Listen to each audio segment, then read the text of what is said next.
ท่านผู้เจริญในธรรมทั้งหลายธรรมวินัยจากพระโอษฐ์ธรรมะเพื่อความพ้นทุกข์บรรยายโดยพระอาจารย์คึกฤทธิ์โสติพโลวัดหน้าป่าพงนี้จะให้ดูพุทธวจนะที่ทรงตรัสเกี่ยวกับเรื่องของใบไม้ในป่ากับใบไม้ในกำมือนะพระองค์ตรัสอย่างนี้นะพระผู้มีพระภาคทรงกำใบสีสปาที่ร่วงอยู่ตามพื้นดินขึ้นมาหน่อยหนึ่งแล้วตรัสกับภิกขุทั้งหลายว่าภิกขุทั้งหลายเธอทั้งหลายเข้าใจว่าอย่างไรใบไม้สีสปาที่เรากำขึ้นหน่อยหนึ่งนี้มากหรือว่าใบไม้สีสปาที่ยังอยู่บนต้นเหล่านั้นมากเนี่ยใบที่กำขึ้นมาเนี่ยกับใบที่อยู่บนต้นในป่าเนี่ยใช่ไหมโยมประเมินได้ไหมประเมินได้อันไหนมากกว่าในป่ามากกว่านะข้าแต่พระองค์ผู้เจริญใบไม้ที่พระผู้มีพระภาคทรงกำขึ้นหน่อยหนึ่งนั้นเป็นของน้อยส่วนใบไม้ที่ยังอยู่บนต้นสีสปาเหล่านั้นย่อมมีมากภิกขุทั้งหลายฉันใดก็ฉันนั้นธรรมะส่วนที่เรารู้ยิ่งด้วยปัญญาอันยิ่งเองแล้วไม่กล่าวสอนนั้นมีมากกว่าส่วนที่นำมากล่าวสอนเห็นไหมไอ้ที่ไม่สอนเนี่ยมีมากโอ้โหไม่สอนนี่ขนาดใบไม้ในป่าเลยนะเห็นไหมเนี่ยความรู้ของพระเจ้ามีขนาดไหนใช่ไหมแต่ท่านเนี่ยต้องสกรีนมาหมดละคัดเลือกแยกแยะท่านถึงบอกว่าท่านใช้ปัญญาอย่างยิ่งเลยในการที่จะคัดแยกธรรมะออกมาเนี่ยนะคืออะไรคือตัวโพธิปักขิยธรรม37นะตั้งแต่สติปัฏฐาน4สัมมาปัฏฐาน4อิทธิบาท4อินทรีย์5พละ5โพชฌงค์7อริยมรรคมีองค์8อย่างเงี้ยนี่คือธรรมะที่พระองค์นะรู้ด้วยปัญญาอันยิ่งนำมาแจกแจงด้วยปัญญานะเพราะนั้นท่านพิจารณาอย่างละเอียดรอบคอบมาก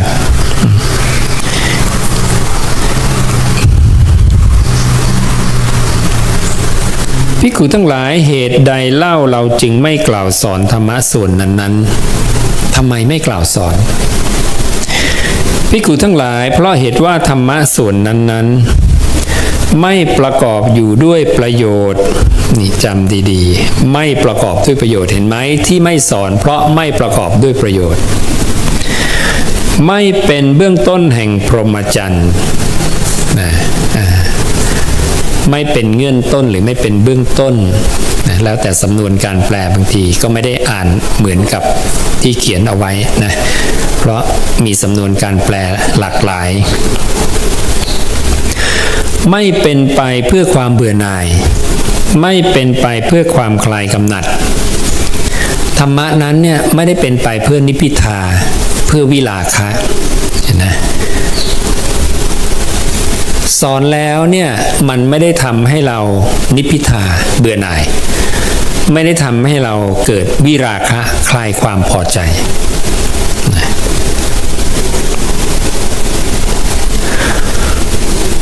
ไม่เป็นไปเพื่อความดับ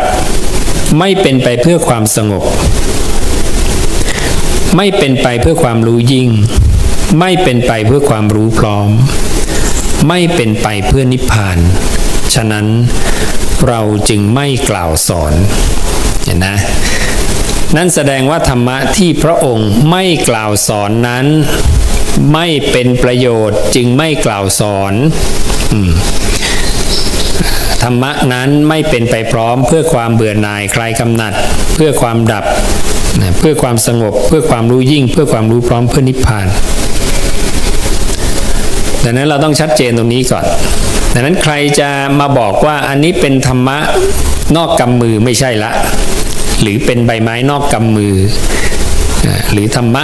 ใบไม้ในป่าไม่ใช่ใบไม้ในกำมือก็ไม่ใช่ละถ้าใช่ก็คือไม่ประกอบด้วยประโยชน์ใช่นะสิ่งที่บอกมานั้นไม่ประกอบด้วยประโยชน์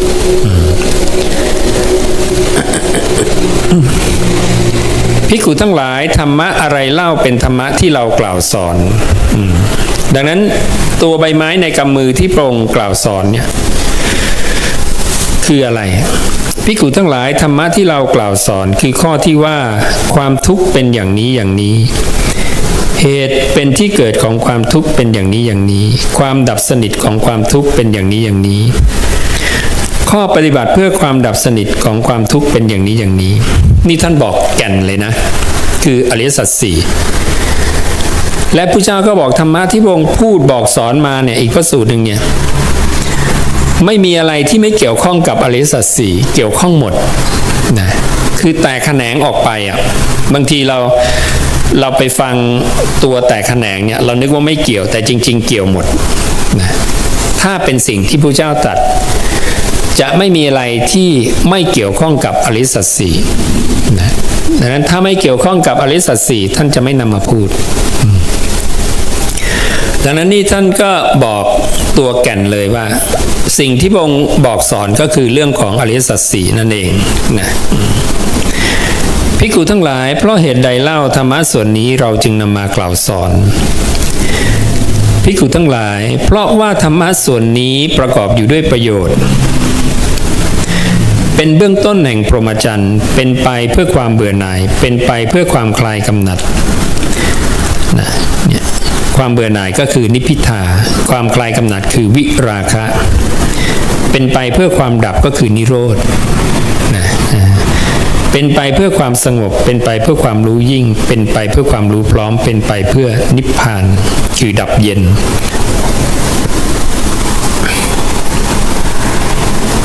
เพราะเหตุนั้นแลเราจึงนำมากล่าวสอน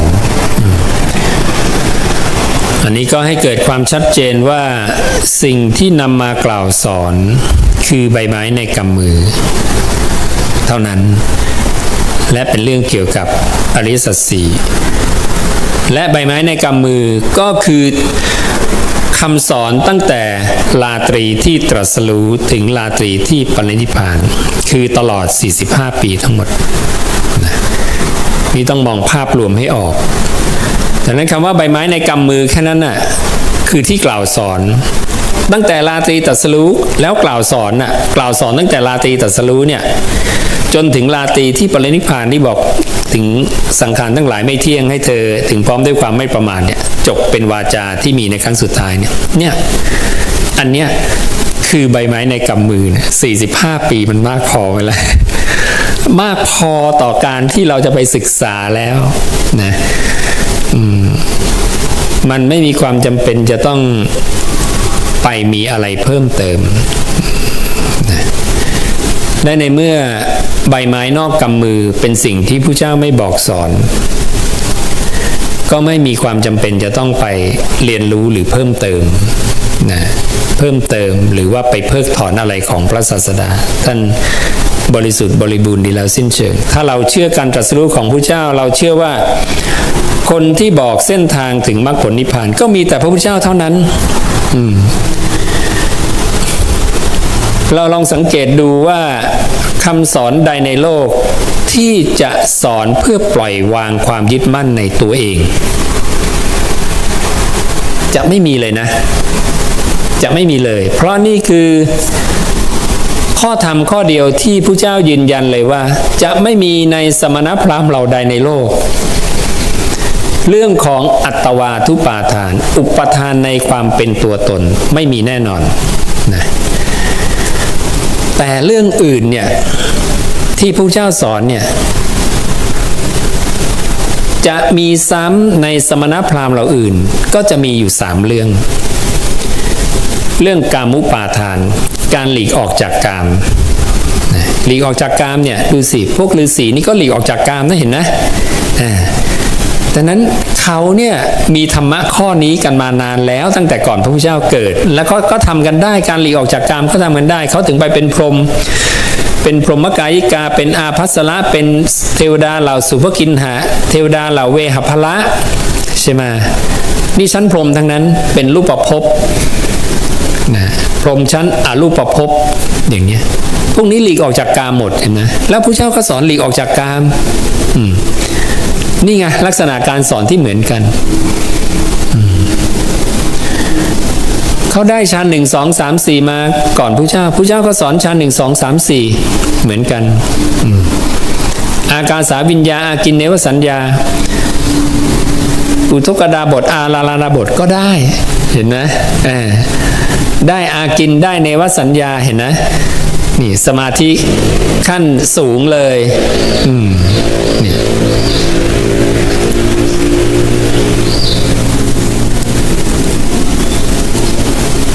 อย่างที่สองที่พระพุทธเจ้าบอกว่าจะมีคำสอนที่เหมือนกับพระพุทธเจ้าบ้างเนี่ยก็คือศีลปตุปาทานอุปทานในศีลพรตการที่เราจะไม่ยึดมั่นในศีลพรตข้อประพฤติกายกับวาจาอันเนี้ยก็มีคนสอนไม่ใช่ไม่มีศีลพรตกับศีลปตปรามาสต่างกันนะต่างกันศีลปตปรามาสเนี่ยแยกดีๆนะอันนี้เป็นข้อประพฤติกายกับวาจาที่ไม่ถูกต้องแต่ศีลปตุปาทานเนี่ยรวมไปถึงข้อประพฤติกายกับวาจาที่ถูกด้วยนะ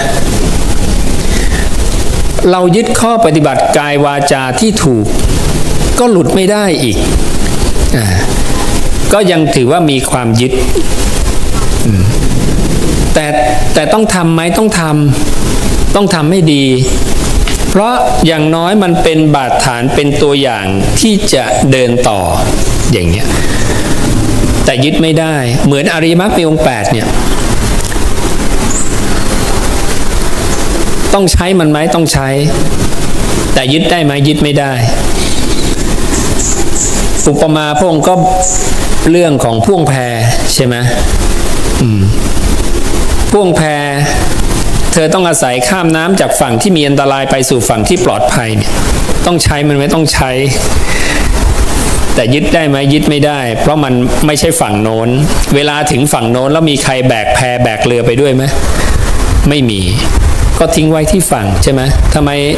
บอกว่ามันดีมีอุปการะกับเรามากก็แบกมันไปด้วยสิเวลาขึ้นฝั่งแล้วไม่เห็นมีใครแบกเรือ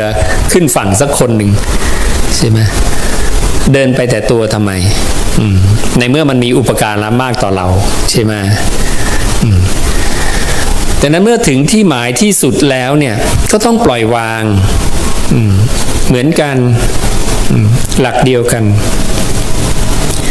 ดังนั้นศีลปตุปาทานนี่ครอบคลุมกว่านะครอบคลุมกว่าเรื่องของอุปาทานนะความยึดไม่ดีก็ไม่ได้ยึดดีก็ไม่ได้ยึดไม่ดีนี่ต้องปล่อยอยู่แล้วนี่ปล่อยอันดับแรกยึดดีไว้ก่อนแต่พอเกาะเรื่องดีไปแล้วเนี่ยที่สุดก็ต้องปล่อยดีอีกตัวอย่างเช่นอะไรการเกาะเรื่องดีไว้ก่อนก็คือการคิดเรื่องกุศลการคิดเรื่องกุศลเนี่ยเราต้องเกาะไว้ก่อนคือถ้าทิ้งทุกความคิดได้หมดน่ะดีที่สุดแต่ถ้ายังทิ้งไม่ได้กลุ่มของความคิดที่คุณต้องทิ้งอันดับแรกคืออกุศลการพยาบาทเบียดเบียนพระเจ้าถึงให้แบ่งความคิดเป็นสองกลุ่มไงอกุศลกับกุศลอกุศลนี้ต้องทิ้งหมดเลยและแค่ทิ้งอกุศลอย่างเดียวเนี่ยนะจนหมดเนี่ยนะไม่เหลือเท่าปลายขนทรายเป็นสัมผัสในจิตเราเนี่ยนิดนึงก็ไม่มีเนี่ยนะพระเจ้ายืนยันถึงการปรินิพพานในอัตภาพนี้เลยเห็นไหมไม่ได้บอกว่าความคิดกุศลหมดด้วยนะเห็นนะบอกอกุศลหมดเนี่ยยืนยันการปรินิพพานแล้วเห็นนะเห็นคุณค่าไหมเห็นคุณค่าของการทิ้งอกุศลไหมดังนั้นการทิ้งอกุศลหมดเนี่ยคุณปรินิพพานเลยนะและอัตภาพนี้ด้วยเนี่ย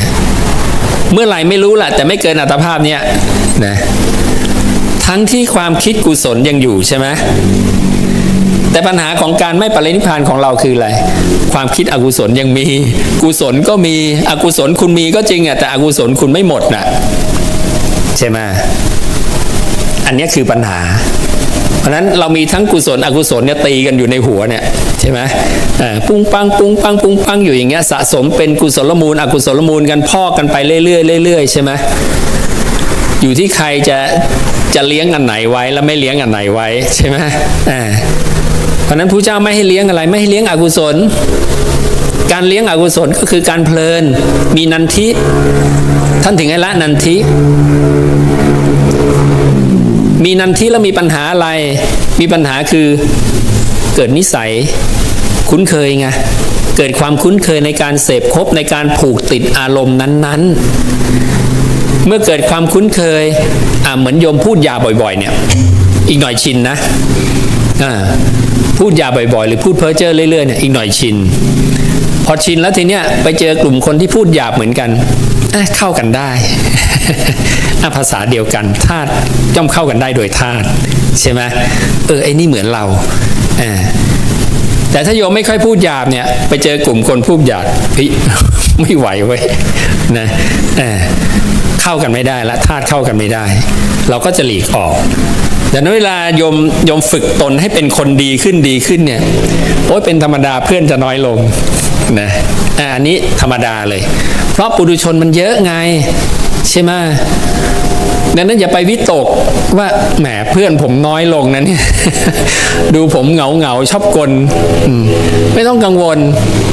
เพื่อนน้อยแต่เป็นเพื่อนดีอ่ะคุ้มกว่าไงใช่ไหมโยมมีเพื่อนเป็นคนพาลนะคุยไหมโอ้โหผมเพื่อนเป็นคนพาลตั้ง1,000 คนนะผู้ติดตามผมเป็นคนพาลทั้งนั้นเลยอ่ะนะต้อง100,000 คนนะ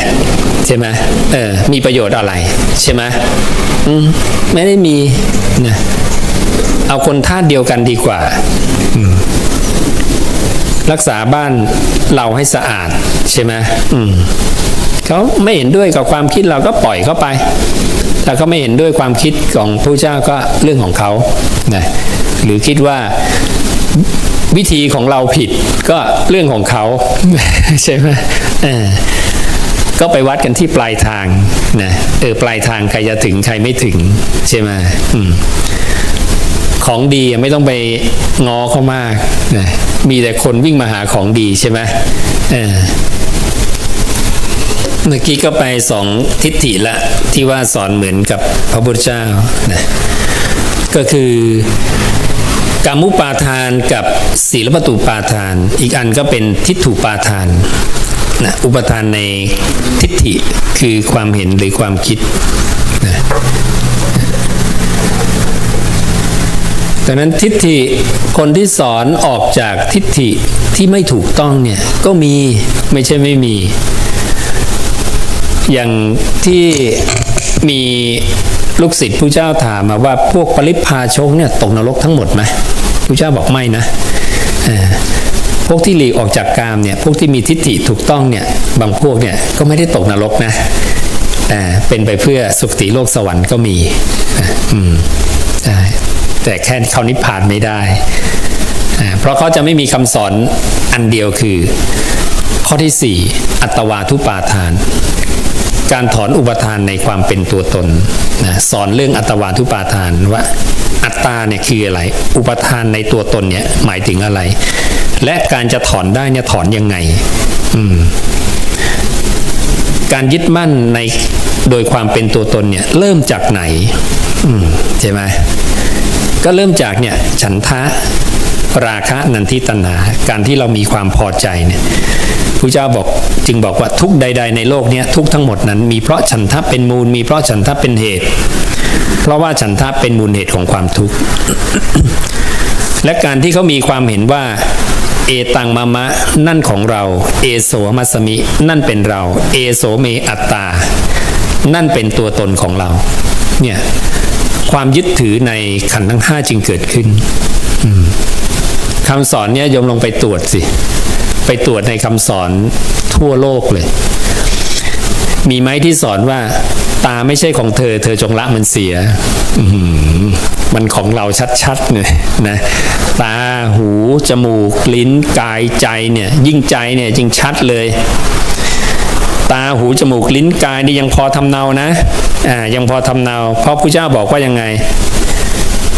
ปุถุชนผู้ไม่เคยสดับในคำตถาคตเนี่ยอาจจะเบื่อหน่ายได้บ้างในกายอันเป็นที่ประชุมแห่งมหาภูตะทั้งสี่นี้เพราะอะไรเพราะเมื่อเวลาผ่านไปเนี่ย10 ปี20 30 40 50 ปี60 ปี80 90 100 ปีเนี่ยเขาก็เห็นความชราความแก่ความเจ็บใช่ไหมเห็นความตายเขาก็หมู่อิจฉาละอาใจหมู่ไม่อยากได้กายเนาะแต่พระเจ้าบอกส่วนสิ่งที่เรียกกันว่าจิตบ้างมโนบ้างวิญญาณบ้างเนี่ย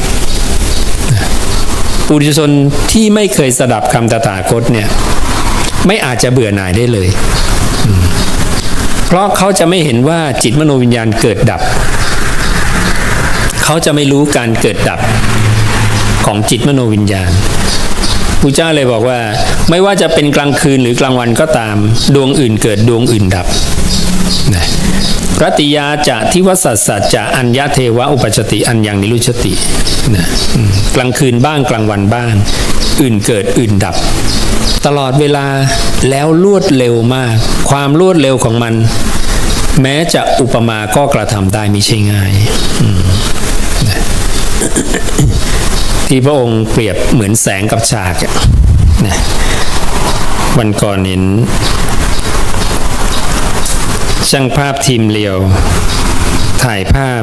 ตอนเดินบิณฑบาตเนี่ยลองดูเป็นไงเห็นภาพอย่างนี้ทีไรนึกถึงจิตมโนวิญญาณทุกทีเลยนะแสงส่องนะมีแสงส่องอันนี้ยิ่งชัดเลยนะลำแสงเป็นไงเรียกอะไรลำแสงไม่ชื่อบาลีสินะสุริเยไง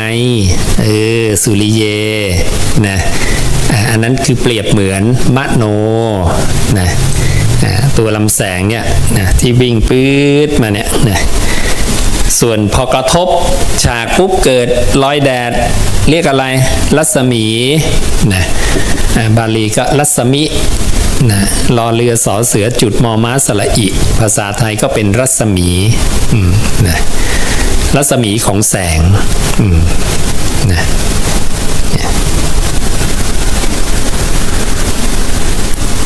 นั้นมันเป็นภาพธรรมชาติที่เราเห็นอยู่เนี่ยข้างๆโยมก็มีเนี่ยนะแต่พอมันยังไม่ใช่ช่วงเช้าหรือช่วงกลางวันมันก็ไม่ค่อยเห็นลำแสงนะ แต่พออย่างเงี้ยมันมีฝุ่นละอองในอากาศมีไอน้ำมีอะไรต่ออะไรเนี่ยมันก็เลยทำให้เห็นเป็นลำแสงมาฟืดมาทอดนะพอมองเนี่ยนอกจากเรื่องของความสวยงามเรานึกถึงพุทธวจนะทันทีเลยเรื่องจิตมโนวิญญาณใช่ไหมและแสงกับฉากนี่ใช้เชื่อมอะไรกับอะไรใช้เชื่อมเพื่อให้เกิดความรู้เรื่องของมโนกับวิญญาณว่าเป็นสิ่งเดียวกันนะเหมือนคืออะไรมาจากอันเดียวกันต่างคืออะไรต่างคือในความเหมือนเนี่ยมันอยู่คนละช่วงคนละตอนนะช่วงที่มันยังไม่กระทบมันคือมโนภาษาไทยคือใจนะนั้นมโนไม่ใช่จินตนาการอะไรอย่างนี้นะมโนคือมโนธาตุมโนธาตุเป็นธาตุรู้แต่ยังไม่แสดงอาการรู้ถ้ายังไม่กระทบต้องกระทบพอกระทบเนี่ยเกิดรัศมีของแสง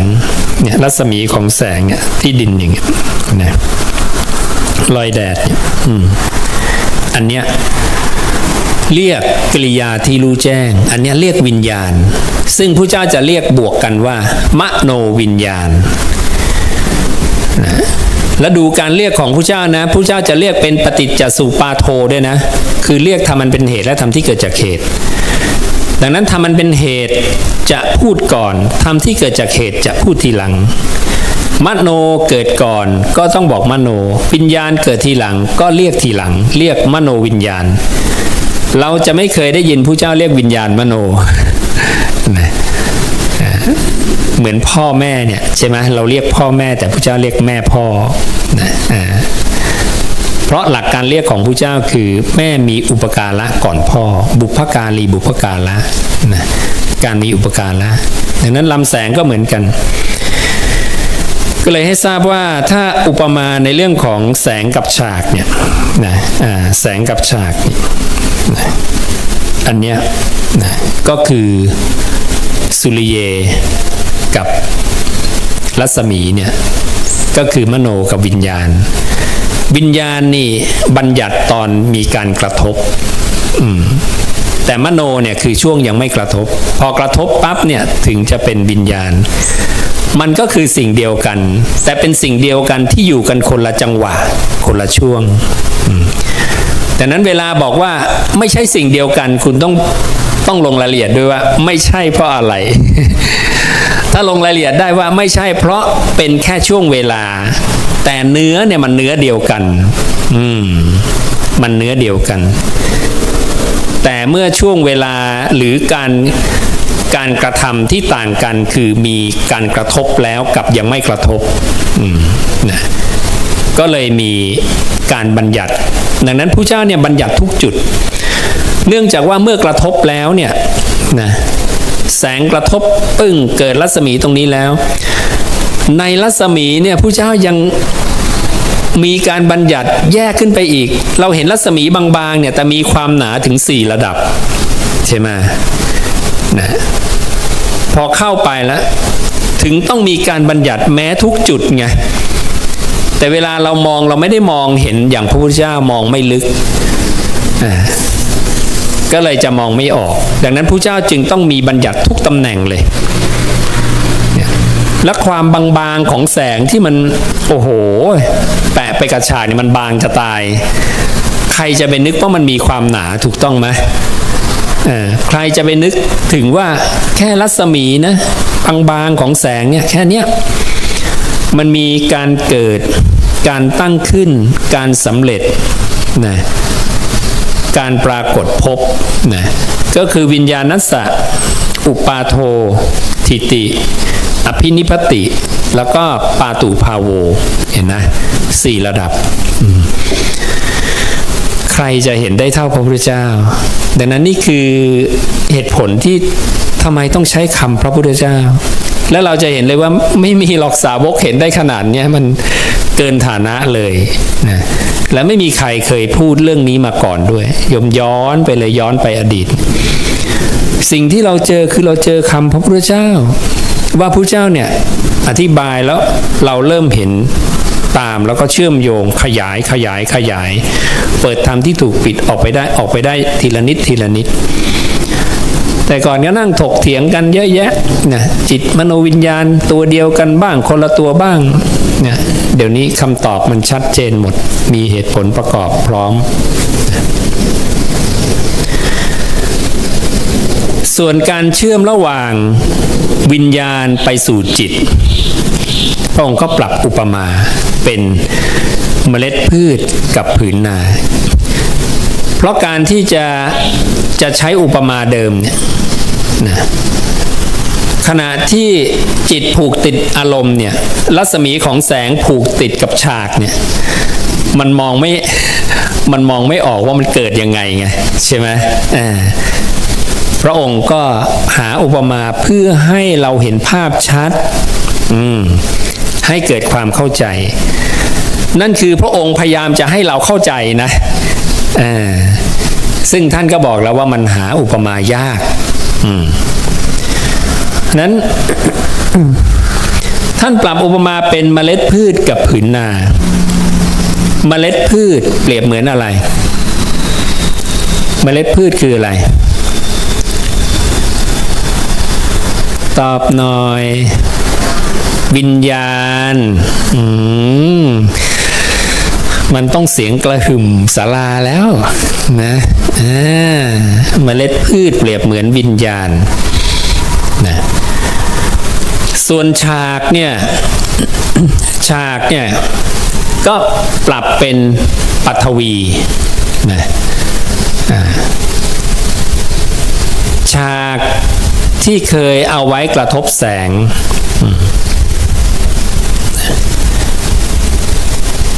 มีอะไรบ้างรูปเวทนาสัญญาสังขารสี่ธาตุเลยนะสี่ธาตุสี่ธาตุรวมกันเนี่ยพระองค์บอกเปรียบเหมือนปฐวีคือดินส่วนพืชเนี่ยนะเปรียบเหมือนวิญญาณจริงๆเนี่ยท่านใช้คำว่าพีชะก็คือพืชเนี่ยนะซึ่งมันมีทั้งห้าเลยพืชอันเกิดจากรากต้นผลยอดเมล็ดแต่เราเอามาหนึ่งอันคือเมล็ดเพื่อให้เห็นภาพง่ายนะรากต้นผลยอดไปนั่งจินตนาการเอาเองนะเดี๋ยวไม่จบนะเอาเมล็ดมาหนึ่งอันนะเมล็ดพืชตั้งบนผืนนาเห็นชัดนะ เมล็ดพืชคือวิญญาณที่ตั้งวิญญาณสี่คือปฐวีรูปเวทนาสัญญาสังขารคือดินเมล็ดพืชตั้งบนดินนะตั้งปึ้งแค่มันเริ่มมีที่ตั้งเนี่ยเรียกอะไรวิญญาณอะไรปาตุภาโวปรากฏพบปาตุคือปรากฏภาโวภาวาภาวะคือพบปาตุภาโวคือปรากฏพบเมล็ดพืชตั้งแล้วตั้งปุ๊บงอกปั๊บไหมไม่ต้องใช้เวลาสักระยะใช่ไหมนั่นน่ะนึกถึงสมัยนักเรียนทันทีเลยสมัยชั้นมัธยมเนี่ยทดลองใช่ไหมครูก็ให้เอาถั่วเขียวมาไปซื้อจากร้านมาเอาไปแช่น้ำนะเสร็จแล้วก็ไปหากระบะมาใส่ทรายพอแช่น้ำเสร็จก็เอามาโรยบนทรายไปทดลองดูนะเฝ้าสังเกตต้องเขียนนะการทดลองนะผ่านไปกี่ชั่วโมงเป็นยังไงชั่วโมงที่3ชั่วโมงที่4นั่งเฝ้ามันทั้งคืนนั่นแหละนะเราก็จะเห็นการเปลี่ยนแปลงของมันทีละเล็กทีละน้อยจนกระทั่งเปลือกมันแตกใช่ไหม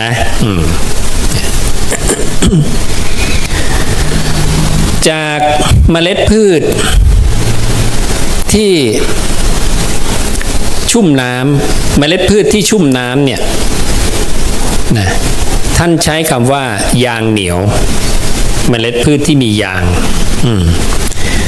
มันผ่านกระบวนการหยอดน้ำมาแล้วกระบวนการก่อนนั้นพระเจ้าก็พูดนะแต่อยู่ในอีกพระสูตรหนึ่งเรียกว่านันทิราโคเปรียบเหมือนน้ำนะอันนี้ใช้ตัณหาสิเนโหก็คือยางในพืชเมล็ดพืชอันนี้ไม่พูดเรื่องน้ำแล้วแสดงว่าชุ่มน้ำมาแล้วถูกต้องไหมชุ่มน้ำมาแล้วเมล็ดพืชมียางแล้วตั้งปุ๊บเตรียมที่จะเป็นแล้วใช่ไหมเมล็ดพืชจากไม่เป็นมันจะเป็นละเมื่อมันมาตั้งปุ๊บเนี่ยใช้เวลาผ่านไปจนกระทั่งเมล็ดพืชมันเป็นระหว่างเนี้ยเมล็ดพืชที่เปรียบเหมือนวิญญาณตั้งวิญญาณเป็นระหว่างนี้จิตเกิดนะปฐมังจิตตังอุปนังเห็นนะความสำคัญมันอยู่ตรงนี้ความสำคัญอยู่ตรงนี้จะทำให้เราทราบถึงความสัมพันธ์ของวิญญาณกับจิตว่าวิญญาณกับจิตก็คือสิ่งเดียวกันเมื่อกี้เมื่อมโนเป็นสิ่งเดียวกับวิญญาณแล้วอันนี้วิญญาณเป็นสิ่งเดียวกับจิตรวมกันแล้วมันสิ่งเดียวกันหมดไหมมันก็สิ่งเดียวกันทั้งหมดนั่นแหละพอปรับอุปมาเมล็ดพืชคือวิญญาณนะแล้ววิญญาณเนี่ยได้ที่ตั้งและวิญญาณเป็นนะเมล็ดพืชได้ที่ตั้งเมล็ดพืชเป็นวิญญาณได้ที่ตั้งวิญญาณเป็นปฐมังจิตตังอุปนังระหว่างนี้จิตเกิดแต่เวลาผู้เจ้าบัญญัตินี่ท่านบัญญัติจับคู่นี้นะจับคู่จิตเกิดกับวิญญาณเป็นปฐมังจิตตังอุปนังปฐมังวิญญาณังปาตุภูตังภูตะภูตังแปลว่าความเป็น ปาตุก็คือปรากฏเป็น เมื่อกี้ปรากฏตั้งใช่ไหมปรากฏพบ อันนี้ปรากฏเป็น เพราะฉะนั้นพระองค์จับคู่ตรงนี้มาบอกมาบัญญัติคนที่อ่านเจอพระสูตรนี้ครั้งแรกก็จะบอกเฮ้ยจิตมาก่อนถ้าเขารู้จักสุขตวินโยระเบียบถ้อยคำระเบียบวินัยของพระสุคตเป็นปฏิจจสุปาโทจะพูดเหตุก่อนพูดทำมันเป็นเหตุก่อนแล้วค่อยพูดทำที่เกิดจากเหตุมาทีหลังก็จะคิดว่าจิตมาก่อนแล้วค่อยมาวิญญาณแต่วิญญาณเนี่ยมันเป็นวิญญาณที่มีเงื่อนไขคือมันวิญญาณปาตุภูตังแล้วมันมีวิญญาณที่ก่อนนั้นคือปาตุภาโวซึ่งถูกเชื่อมโดยอะไรถูกเชื่อมโดยอุปมาถูกต้องไหมไม่ได้บอกตรงนี้ถูกต้องไหมไปอุปมาไว้โดยอุปมาเหมือนกันน่ะ ปาตุภาโวกับปาตุภูตังก็เมล็ดพืชเหมือนกันนี่อุปมาโดยเมล็ดพืชนี่คือความเชื่อมกันแต่ไปเชื่อมกันที่อุปมาใช่ไหมอันนี้มันยากตรงนี้นิดหนึ่งนะก็เลยบางทีถ้าอ่านไปอ่านมานึกภาพไม่ดีเชื่อมโยงไม่ดีก็จะเชื่อมไม่ออกนะเพราะนั้นเมื่อท่านจับคู่ตรงนี้ว่าวิญญาณว่าจิตเกิดแล้ววิญญาณเป็นอันเนี้ยจิตมาก่อนแล้วค่อยมีวิญญาณใช่ไหมแต่เวลาวิญญาณเนี่ยไม่ได้พูดวิญญาณล้วนๆเนี่ยต้องพูดให้จบว่าวิญญาณเป็นคือวิญญาณนัสสะปาตุภูตังเพราะฉะนั้นพอวิญญาณปาตุภูตังวิญญาณเป็นวิญญาณเป็นมาทีหลังจิตเกิดอยู่แล้วดังนั้นจิตอุปปันนังต้องมาก่อนวิญญาณปาตุภูตังวิญญาณเป็นแต่จิตอุปปันนังเนี่ยมาทีหลังวิญญาณปาตุภาโวนะแล้วถ้าจะเปรียบอุปปันนังด้วยกันเองเนี่ยว่าจิตอุปปันนังเนี่ยแล้ววิญญาณอุปปันนังล่ะนู่นวิญญาณอุปปันนังอยู่อันนี้เลยใช่ไหมว่าวิญญาณนัสสะเนี่ยอุปาโทนะคือเกิดนะแล้วถึงจะตั้งแล้วถึงจะสำเร็จแล้วถึงจะปรากฏพบแล้วจิตถึงจะเกิดนะแล้ววิญญาณถึงจะเรียกว่าเป็นเนี่ยเพราะก่อนที่เปลือกเมล็ดพืชจะแตกมันต้องเป็นอยู่ข้างในแล้วใช่ไหมมันมีความเป็นข้างในแล้วเนี่ยแล้วเรายังมองสังเกตข้างนอกไม่ออกหรอกใช่ไหมแต่ข้างในมันเป็นแล้วมันถึงแทงต้นขึ้นมาไงใช่ไหมพอมันแทงต้นขึ้นมาเราสังเกตเปลือกแตกมีต้นเล็กๆเขียวๆโผล่ขึ้นมาแล้วนี่เมล็ดพืชเมล็ดนี้เป็นละบางเมล็ดที่หย่อนไปเนี่ย10 กว่าเม็ด20 เม็ดก็ตามเนี่ยบางเม็ดก็ยังไม่เป็นถูกต้องไหมหรือบางเม็ดก็ไม่เป็นเลยแต่บางเม็ดก็เป็นขึ้นมาเม็ดที่เป็นก็คือปาตุภูตังภูตังคือความเป็นแล้วมันจะเชื่อมไปอีกพระสูตรหนึ่งที่จำได้ไหมที่พระเจ้าบอกภูตสัตว์สัตว์ผู้ได้ความเป็นนั่นน่ะใช่ไหมอันนั้นไปเชื่อมกับอะไรสัมภเวสีสัตว์ที่ยังไม่ได้ความเป็นคือยังไม่ได้พบนั่นเองเราก็จะเริ่มจับคู่ได้ละที่พระเจ้าพูดภูตสัตว์สัมภเวสีสัตว์สัมภเวสีสัตว์มันมาก่อนนะแล้วค่อยภูตสัตว์ก็เลยได้นิยามของคำว่าสัมภเวสีสัตว์ที่ถูกต้องและชัดเจน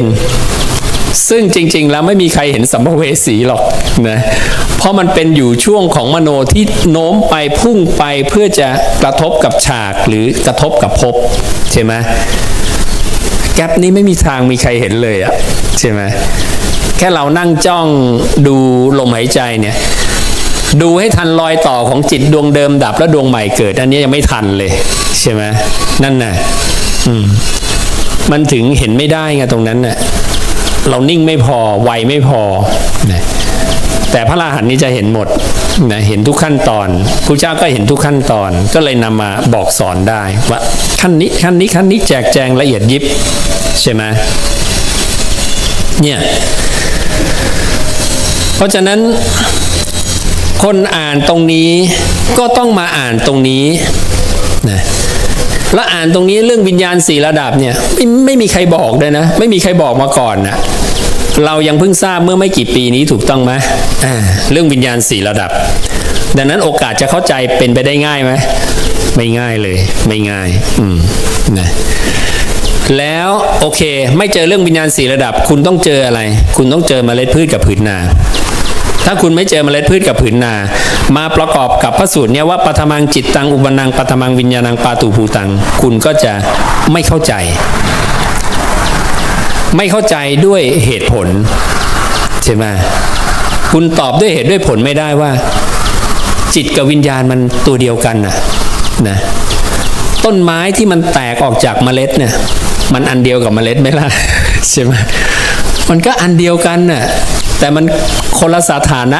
นะนี้คือเรียกว่าต้นอันนี้เรียกว่าเม็ดถ้าคุณไม่มีบัญญัติละเอียดอย่างเงี้ยคุณจะเรียกต้นไหมล่ะคุณเรียกเมล็ดว่าต้นไหมล่ะใช่ไหมคุณก็เรียกเมล็ดคุณเรียกเมล็ดทำไมคุณไม่เรียกต้นน่ะก็เหมือนกันน่ะใช่ไหมเพราะนั้นพอมันโตมาแล้วเนี่ยผู้เจ้าก็อันนี้จิตนะอันนี้วิญญาณแล้วก็บอกระหว่างที่วิญญาณตั้งวิญญาณเป็นเนี่ยระหว่างจิตเกิดเนี่ยใช่ไหมเนี่ยมันก็แค่นั้นแหละเนี่ยเข้าใจไหมความเหมือนอย่างนี้ต่างอย่างนี้นะเพราะเชื่อว่ายังมีคนไม่เข้าใจนะใช่ไหมก็เลยต้องมาทวนเรื่อยๆทวนอย่างเงี้ยนะเพราะไม่ต้องเรื่องจิตมโนวิญญาณหรอกเรื่องธรรมะทั่วๆไปก็เหมือนกันบางทีเราฟังครั้งที่50ครั้งที่100เพิ่งเข้าใจก็ไอ้พระสูตรเดิมนี่แหละนะพระสูตรพื้นเนี่ยบางทีมันมาเข้าใจทีหลังนะก็เป็นไปได้ดังนั้นการที่พูดซ้ำในคำพระศาสดาเนี่ยไม่เสียหายหรอกและการที่เราฟังซ้ำก็ไม่เสียหายลองฟังซ้ำไปเถอะวันไหนที่คุณเนี่ยเจอเรียกว่า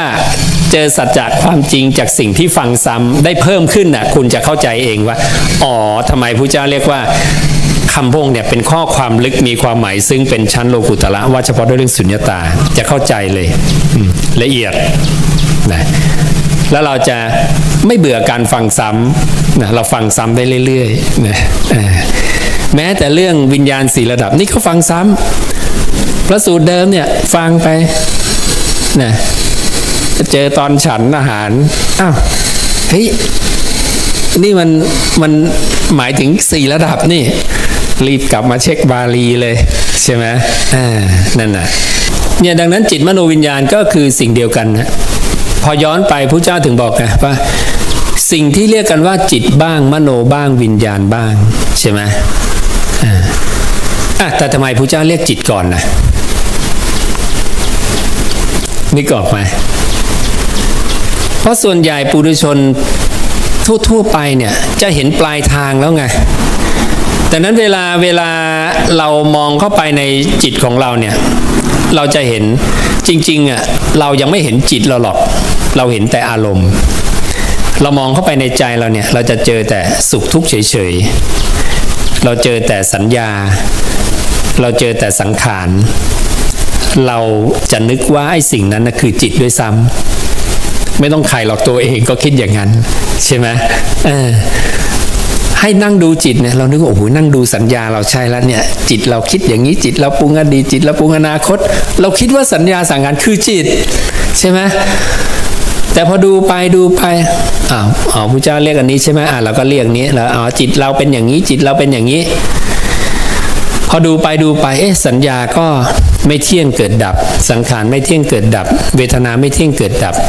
เริ่มเข้าใจอนัตตาพอเข้าใจอนัตตาเวทนานี่เวทนานี่สัญญานี่สังขารไม่ใช่จิตนี่แล้วเวลามันไม่มี3ขันธ์นี้แล้วจิตไปอยู่ไหนใช่ไหมแต่พอเราทำมากๆบ่อยๆเราเริ่มสังเกตเห็นแล้วเวลาไม่มีไอ้3ขันธ์เนี้ยจิตก็อยู่กับกายไงแต่เราไม่รู้ดังนั้นเท่ากับขณะที่จิตอยู่กับลมหายใจหรือเราอยู่กับอิริยาบถทั่วไปเนี่ยคือเดินนะเวลาเห็นตรงนี้ขณะที่เดินจงกรมเนี่ยเดินจงกรมไปปุ๊บไม่ได้คิดอะไรจิตไปไหนเนี่ยอยู่ไหนอยู่ที่กายรู้แค่เดินรู้เฉยๆไม่มี เวทนาสัญญาสังขารแต่มีจิต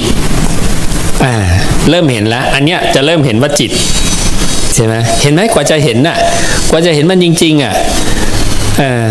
นั่งจัดการเวทนาสัญญาสังขารเห็นเกิดดับเกิดดับเกิดดับของมันน่ะจนรู้สึกว่ามันเป็นอนัตตามันไม่ใช่เราของเราละแล้วเราก็นึกว่าเราคือจิตอีกใช่ไหม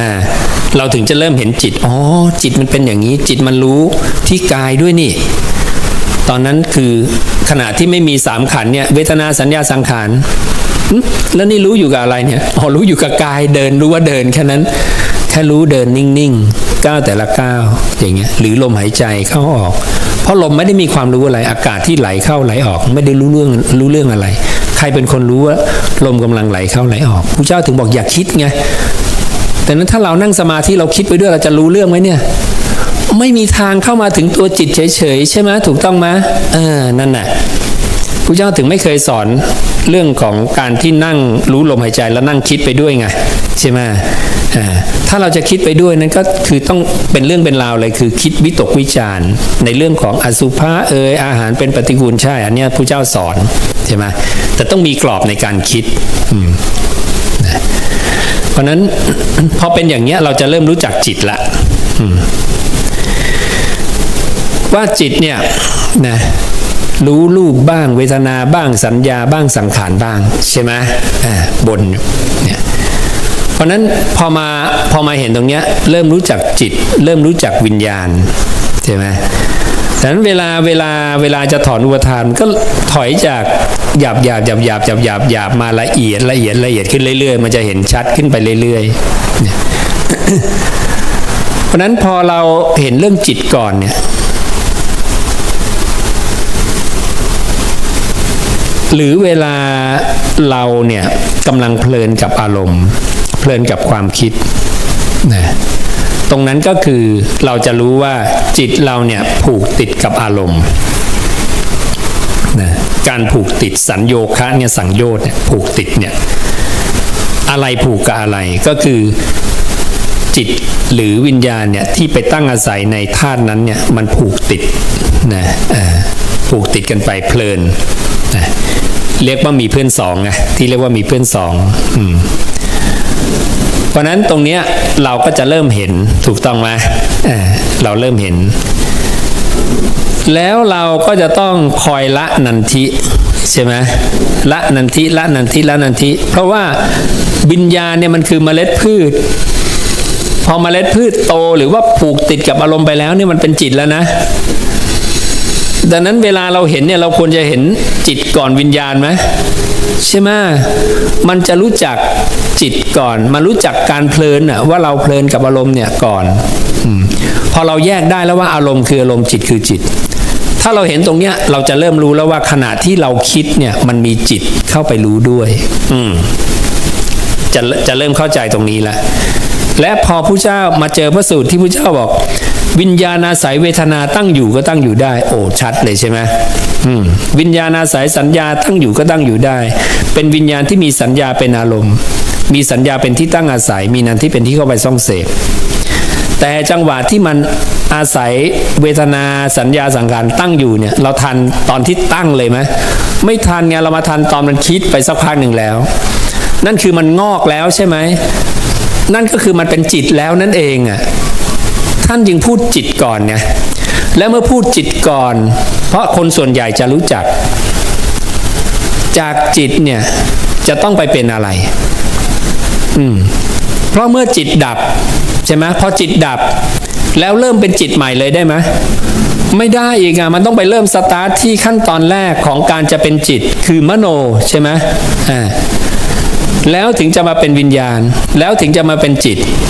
ดังนั้นพระเจ้าเรียกจิตมโนวิญญาณถูกต้องไหมล่ะถูกต้องท่านพูดเรียงลำดับไงเมื่อสุดท้ายจิตมันจบมันไปต่อไม่ได้มันไม่มีแล้วมันไม่มีหลังจิตไม่มีแล้วเมื่อจิตดับปุ๊บวิญญาณกับมโนดวงเดิมก็ต้องดับไปพร้อมๆกันใช่ไหมดับไปหมดการจะมาพูดจิตใหม่อีกทีต้องเริ่มจากมโนใช่ไหมเพราะต้นพืชมันจะมาก่อนเมล็ดไม่ได้ไงใช่ไหมมันต้องมีเมล็ดก่อน แล้วรัศมีมันจะมาก่อนสุริเยก็ไม่ได้ใช่ไหมรอยแดดต้องมาทีหลังลำแสงดังนั้นเมื่อพูดจิตปุ๊บจะเริ่มก็ต้องมโนแล้ววิญญาณแล้วมาจิตมโนวิญญาณจิตวนอย่างนี้ใช่ไหม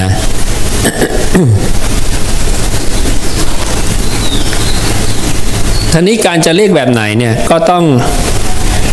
พยายามเรียกตามพระพุทธเจ้าจับคู่ตามพระพุทธเจ้าเพื่อไม่ให้เกิดความงงเพราะเวลากลับไปเช็คทวนไปทวนมาปุ๊บเนี่ยพระเจ้าบัญญัติเรียงลำดับเชื่อมโยงกันหมดแล้วจะได้ไม่ต้องมาเชื่อมโยงใหม่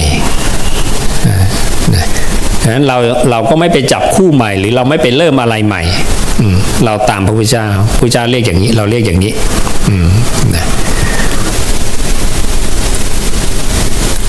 การรู้ตรงนี้เนี่ยมีประโยชน์อย่างยิ่งก็คือจะทำให้เราเกิดความชัดเจนว่าจิตเป็นเพียงธาตุตามธรรมชาติเท่านั้นเองไม่ใช่ชีวิตไม่ใช่สิ่งที่เหาะเหินเดินอากาศล่องลอยไปพบนั้นพบนี้วิ่งไปวิ่งมาไม่นะเวลาเรานั่งดูลมหายใจแรกๆฝึกแรกๆแล้วจิตมันเคลื่อนไปเคลื่อนมาทุกคนอาจจะคิดว่าจิตฉันนี่ไม่นิ่งจิตฉันวิ่งไปโน้นจิตฉันวิ่งกลับมานี้เดี๋ยววิ่งไปโน้นเดี๋ยววิ่งไปนี้เพราะความเร็วในการเกิดดับมันเร็วมากและอุปทานการยึดใหม่เนี่ยยึดอย่างรวดเร็วแทบไม่มีรอยต่อให้เราเห็นเลยและเราเห็นไม่ทันอยู่แล้วมันจึงเกิดมิจฉาทิฏฐิขึ้นว่าวิญญาณเวียนว่ายตายเกิดหรือคิดว่าจิตเนี่ยเป็นอมตะวิญญาณเป็นอมตะไม่ตายมโนเป็นอมตะไม่ตายนี่จึงเป็นทิฏฐิของสมณพราหมณ์เหล่าอื่นทั้งหมดที่ยังเป็นปุถุชนก้าวข้ามตรงนี้ไม่ได้และตรงนี้จึงเป็นสิ่งเดียวที่ไปค้นหาเลยว่าพระเจ้ายืนยันว่าไม่มีใครสอนตรงนี้ประเด็นนี้นะเพราะการจะทำลายทิฏฐิหรือเห็นตรงนี้ต้องเห็นอะไรต้องเห็นอริยสัจสี่ไงถูกต้องไหมต้องเห็นสมุทัยกับนิโรธของจิตมโนวิญญาณต้องรู้ว่าจิตมโนวิญญาณเป็นสิ่งเกิดและสิ่งที่ดับถ้าไม่ชัดตรงนี้ก็จะไม่ชัดเรื่องของการที่มันเป็นธาตุตามธรรมชาติจะยังเห็นว่ามันเป็นชีวิตอยู่ตลอดและเนี่ยจะทำให้เรารู้เลยว่าทิฏฐิหรือความยึดมั่นของปุถุชนไม่ว่าจะเป็นพรหมเป็นเทวดาเป็นมนุษย์ยักษ์หน้าคนทานอสูรเนี่ยเมื่อมีความรู้ขึ้นมาทุกครั้งจะรู้สึกถึงความเป็นตัวตนตลอดตัวเราของเราตลอดเพราะตราบเท่าที่เขายังถอนอุปทานในสิ่งที่เรียกว่าจิตบ้างมโนบ้างวิญญาณเนี่ยว่าไม่ใช่ตัวเราไม่ใช่ของเราไม่ใช่เป็นเราไม่ใช่ตัวตนของเรายังถอนไม่หมดเนี่ยเมื่อถอนไม่หมดเนี่ยแสดงว่าอุปทานในจิตมโนวิญญาณยังมีอยู่ใช่ไหมดังนั้นเมื่อจิตมโนวิญญาณเรายังมีความรู้สึกเป็นตัวเราของเราอยู่เนี่ยทุกครั้งที่มันแสดงอาการรู้ขึ้นเนี่ยนะเราก็จะคิดว่าเป็นเราตลอดไงเนี่ยแหละคือความยากนะอันนี้คือความยากมันเร็วนะทีนี้จะทำให้มันง่ายพระเจ้าก็บอกไว้แล้วว่าสร้างอารมณ์อันเดียวสิวิธีเดียวที่เราจะทำลายมันก็คือเห็นอริยสัจสี่ของมันเห็นสัจจะความจริงของมันคือมันมีเกิดและมีดับนั่นเองต้องเห็นตรงนี้ให้ได้เห็นมันเกิดเห็นมันดับให้ได้และเราก็ไม่มีหน้าที่อะไรไปทำมากกว่านี้ต้องเห็นซ้ำตรงนี้การจะเห็นมันเกิดมันดับก็ต้องกลับมาที่อารมณ์อันเดียวอารมณ์อันเดียวไม่จำเป็นจะต้องเป็นปฐมฌานทุติยฌานฌาน1 2 3 4ไม่จำเป็นอยู่กับลมหายใจเฉยๆก็ได้นะขณะนั้นมีสัมมาสมาธิอันเป็นอริยะแล้วเข้าใจไหมแค่อยู่กับลมเนี่ยอารมณ์อันเดียวอันเนี้ยพอแล้วเราอยู่กับอารมณ์อันเดียวเนี่ยแล้วเราเพลินเนี่ยพระเจ้าบอกเธอจะเห็นเกิดสมุทัย ขณะที่เธอละความเพลินเธอจะเห็นนิโรธเห็นไหมแค่อยู่อารมณ์อันเดียวนะไม่ได้พูดฌาน1 2 3 4เลยเนี่ยเธอมีนันทิเนี่ยปุ๊บเนี่ยดังนั้นเธอมีนันทิในฌาน1 2 3 4ก็ยังมีนันทิเพราะรูปเวทนาสัญญาสังขารวิญญาณยังทำหน้าที่อยู่ขันธ์5ยังทำหน้าที่อยู่ครบเพียงแต่คุณไม่เห็นเท่านั้นน่ะดังนั้นคนเข้าฌาน1 2 3 4แล้วไม่เห็นการเกิดดับก็ไม่ได้ต่างจากจิตปุถุชนที่ไม่เห็นการเกิดดับปุถุชนเขาบางทีเขามีอารมณ์อันเดียวเขาก็ไม่เห็นการเกิดดับเหมือนกันนะดังนั้นไม่ว่าจะอยู่ในขั้นตอนใดเนี่ยถ้าไม่เห็นมันก็คือไม่เห็น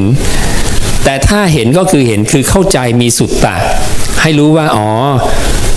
ถ้ามันมีการเปลี่ยนแปลงความรู้นะมันคือเกิดดับไปแล้วนะถ้าจิตคุณอยู่กับกายเนี่ยแล้วคุณหลุดไปคิดเนี่ยเกิดดับไปแล้วนะมันไม่มีหรอกคุณคิดกับรู้ลมไปพร้อมกัน2 อันเนี่ยนะหลายๆคนจะมาบอกครับผมทั้งรู้ลมทั้งคิดเป็นเราก็เคยเป็นคิดว่ารู้ลมกับคิดเนี่ยพร้อมกันเนี่ยนะอันนั้นน่ะยังต้องฝึกอีกเยอะใช่ไหมกว่าจะทันความเร็วของมันน่ะนะนั่นนี่ก็คือสิ่งที่เราจะต้องฝึกถึงต้องปรารภความเพียรไงและฝึกก็คือไม่ได้มีอะไรซับซ้อนก็คือฝึกมาสร้างอารมณ์มันเดียวเรื่อยๆทำเรื่อยๆทำเรื่อยๆเท่ากับเบรกมันไว้ตลอดมันจะเพลินมันจะไหลหยุดมันไหลไปหยุดนะทำแค่นี้ไม่ต้องคิดอะไรเยอะ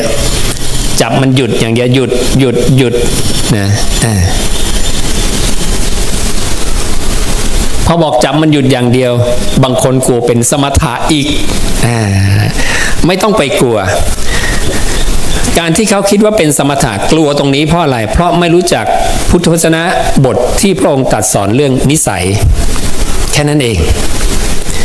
ถ้าเขาเข้าใจเรื่องนิสัยเรื่องภวะปฏิลาภิกานิสัญโยชนานิกับอุปติปฏิลาภิกานิสัญโยชนานิไปดูนี้พระสูตรนี้ในผังอนาคามีบุคคล4 จำพวกมีอยู่ในโลกเนี่ยนี่เป็นเรื่องการละนันทิโดยตรงเลยที่รวมสังโยชน์10ให้มาเหลือ3นะกลุ่ม5เบื้องต่ำเท่ากับข้อที่1และกลุ่ม5เบื้องสูงย่อเป็น2ข้อนะคนที่ละ3ข้อยังไม่ได้สกทาคามีคนที่ละข้อ1ได้อุทธังโสโตอากนิสคามีคนที่ละได้2ข้อคืออันตราปรินิพพายีคนที่ละได้3ข้อคืออรหันต์เห็นไหมนี่ดูการจัดกลุ่มสังโยชน์แบบนี้ใช้การละนันทิเป็นหลักและการละนันทินี้ก็แค่อยู่กับลมหายใจเข้าออกเท่านั้นและถึงโยมจะไม่รู้เรื่องอะไรแต่สิ่งที่ได้คืออะไรนิสัยอะไรนิสัยในการไม่โน้มไปสู่ภพการโน้มไปสู่ภพคือภวตัณหาเมื่อโน้มไปแล้วก็ได้ภพใช่ไหมการได้ภพคือภวะปฏิลาภิกานิสัญโยชนานิภพที่ได้มาอันเป็นเครื่องผูกและเมื่อได้ภพแล้วก็เพลิดเพลินในภพใช่ไหมก็เป็นอุปติปฏิลาภิกานิสัญโยชนานิอุปติก็คืออุบัติขึ้นในภพนั้นก็คือต้นพืชนะเมล็ดพืชมันงอกแล้วเป็นต้นแล้วนั่นแหละผูกติดกับอารมณ์ไปแล้ว ทีนี้เวลาถอยกลับก็ต้องถอยกลับความเพลินให้มันสั้นลงก่อนถูกต้องไหมการทำความเพลินให้สั้นลงก็คือให้ต้นพืชมันงอกน้อยหน่อยใช่ไหมไม่ให้มันงอกมากก็คือละความเพลินให้เร็วขึ้นนั่นเองนั้นความเพลินก็สั้นลงไงใช่ไหมความเพลินสั้นลงเรื่อยๆสั้นลงจนที่สุดเนี่ยกระพริบตาเดียวใช่ไหมและนอกจากกระพริบตาเดียวผู้ชมอินทรีย์ภาวนาชั้นเลิศก็ยังไม่จบเพราะว่านี่มันเป็นเมล็ดแล้วถูกต้องไหมมันปรับอุปมาเป็นแสงกับฉากคุณต้องละความเพลินในส่วนลำแสงต่อไปใช่ไหมนั่นน่ะนั้นพอละความเพลินมาตรงนี้ชมละอินทรีย์ภาวนาชั้นเลิศเหลืออีกนิดเดียวละนะเหลืออีกนิดเดียวก็ต้องละความเพลินต่อถูกต้องไหมจากนั้นคนที่ละตรงนี้ได้คือละอุปติปฏิลาภิกานิสัญโยชนานิได้ใช่ไหมกิเลสของเขาก็เหลือตรงนี้ใช่ไหมดังนั้นกิเลสเขาที่เหลือตรงเนี้ย ถ้าเกิดกายเขาตายก่อนแตกทำลายก่อนใช่ไหมนั่นก็คือกิเลสที่เหลืออยู่ตรงนี้ที่จะต้องละใช่ไหม เขาก็เลยเป็นอันตราปริภายีไงดังนั้นเวลาเขาเกาะมโนดวงใหม่ปุ๊บมโนกำลังโน้มไปก็จะมีพวกที่ปรินิพพาน3 ระดับใช่ไหมก่อนจะถึงภพ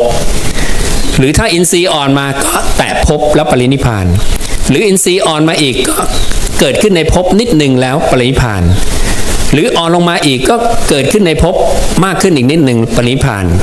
ก็เรียกว่าเป็นอุปหาจปรินิพพายีอสังขาระสสังขาระใช่ไหมอินทรีย์อ่อนมาสุดท้ายคืออุทธังโสโตใช้ชีวิตในภพนั้นแล้วก็ปรินิพพานเพราะว่าละมาต้องก้อนใหญ่แล้วไงถูกต้องไหมเหลืออีกนิดเดียวดังนั้นผลจากการเจริญอานาปานสติพระเจ้าจึงบอกถ้าเธอไม่อรหันต์เลยนะก็เป็นอนาคามีหรือหวังผล7ประการก็คือเป็นอันตรา3อุปหาจจะ1อสังขาระ1สสังขาระอีก1อุทธังโสโตอีก1รวมแล้วเป็น7เห็นไหมนี่ไม่ต้องทำอะไรเลยเรียกว่านันทินิรุชติความเพลินดับสิ้นถ้าความเพลินดับสิ้นเลยก็อรหันต์เลยถ้าความเพลินยังอยู่เพลินในอะไรเพลินในลำแสงเพลินในรัศมีใช่ไหมก็ยังเป็นอันตรายังมีกิจที่ต้องทำใช่ไหมนั้นความเพลินมันมีตั้งแต่เกาะมโนอันแรกเลยถูกต้องไหมเกาะมโนเป็นลำแสงมาเพลินในตรงนี้เพลินในวิญญาณเพลินในจิตผูกติดกับอารมณ์เพลินในอารมณ์ยาวมาใช่ไหมเวลาฝึกก็ฝึกละใช่ไหมละนันทิดังนั้นการละนันทิผู้เจ้าใช้เป็นเกณฑ์วัดสอบเลยใช่ไหมโอ้โหเป็นเรื่องสำคัญไหมสำคัญมากพอเราเห็นตรงนี้ปุ๊บเรื่องเอามาผูกพันเรื่องสังโยชน์เรื่องเฮ้ยนันทีนี่เรียกว่าโคตรสำคัญเลยอ่ะคือมันสำคัญมากจริงๆแล้วเป็นเรื่องใหญ่เลยอ่ะเป็นเรื่องสำคัญแล้วมันหายไปจากการสอนได้ยังไงใช่ไหมนั่นน่ะพอเรามารู้ตรงนี้ปุ๊บใช่ไหมแล้วพระเจ้าเท่ากับอะไรพระเจ้าเอาการละความเพลินเนี่ยนะเรื่อยๆเนี่ยเป็นกำลังอินทรีย์เลยใช่ไหมนั่นคือคุณกำลังได้อุปนิสัยใหม่ในการไม่เอาภพไม่เพลิดเพลินในอุปติไม่เพลิดเพลินในภาวะใช่ไหมนี่ไงแค่อยู่กับลมเฉยๆแล้วปรินิพพานได้ยังไงเห็นไหมอธิบายมายาวไหมใช่ไหมนี่อยากทราบรายละเอียดก็อย่างเงี้ยแต่พอบอกอยู่กับลมเฉยๆแล้วปรินิพพานงงเฮ้ยแค่อยู่กับลมมันนิพพานได้ไงเป็นสมถะอย่างเดียวมั้งอะไรนะโอ้โหเหตุผลเยอะแยะเลยก็คุณไม่มีสุตตะไงไม่รู้ใช่ไหมแต่พอคุณมีสุตตะคุณโอ้โหสุดยอดเลยเฮ้ยพระเจ้าเก่งอ่ะพระเจ้าเมตตามากเลยขมวดทุกอย่างมาง่ายๆอยู่กับลมไปใช่ไหมถึงชักชวนภิกขุทั้งหลายเจริญอานาปานสตินะอยู่แค่ลมนะแล้วถ้าเชื่ออย่างเงี้ยมีศรัทธาสัมปทามีความแก่กล้าของอินทรีย์คือศรัทธามากเนี่ยแค่เชื่อผู้เจ้าทำหลุดพ้นเลยไหมก็หลุดพ้นเป็นพวกศรัทธาวิมุตติไปไงไอ้พวกนี้ไม่สงสัยเยอะผู้เจ้าบอกก็ทำเลยเชื่อมั่นผู้เจ้าสอนไม่ผิดแน่ใช่ไหมนั่งรู้ลมไปนะใครจะว่าอะไรก็เรื่องของเขา เรามีเหตุผลประกอบพร้อมใช่ไหมโอเคโยมจำไม่ได้ก็จริงแต่โยมเข้าใจวันนี้จบแล้วใช่ไหมไม่ต้องไปจำบาลีอย่างอาจารย์ก็ได้ใช่ไหมเนี่ยง่ายละใช่ไหมชัดเจนทีนี้ความมั่นใจก็จะเกิดกับเรานั่งรู้ลมแล้วไม่สงสัยละฉันถึงแน่ ใช่ไหมเราจะเรียนอานาปานสตินี้ฉันถึงแน่เหตุผลพร้อมฉันเข้าใจหมดละอย่างเงี้ยเนี่ยการมีสุตตะมันแค่เพิ่มความมั่นใจให้เราไงว่าเส้นทางที่เราเดินไม่ผิดใครจะมาอะไรไม่นี่ฉันมีเหตุผลและเป็นพุทธวจนะทั้งหมดใช่ไหมมีสูตรรองรับ1 2 3 4เล่มหน้าข้อนี้บอกได้หมดเลยนั่นแหละบอกไม่ได้แล้วมาฟัง เปิดเทปทวนเอาอย่างเงี้ยนะก็ขอฝากข้อธรรมให้กับพวกเราไว้เพียงเท่านี้ก็ขออนุโมทนากับพวกเราทุกคนที่ได้มาสั่งสมสุตตะในคำของตถาคตมากระทำกิจนิ่งด้วยการฟังกระทำกิจนิ่งด้วยความเป็นผู้สูตรมาแทงตลอดอย่างดีด้วยทิฏฐิก็ขอเป็นเหตุเป็นปัจจัยพวกเราได้รับอานิสงส์ตามที่พระผู้มีพระภาคได้ทรงบัญญัติไว้แล้วทุกประการให้ได้ดวงตาเห็นธรรมสำเร็จมรรคผลนิพพานในอนาคตการอันใกล้โดยทั่วกันทุกท่านทุกคนเทอญ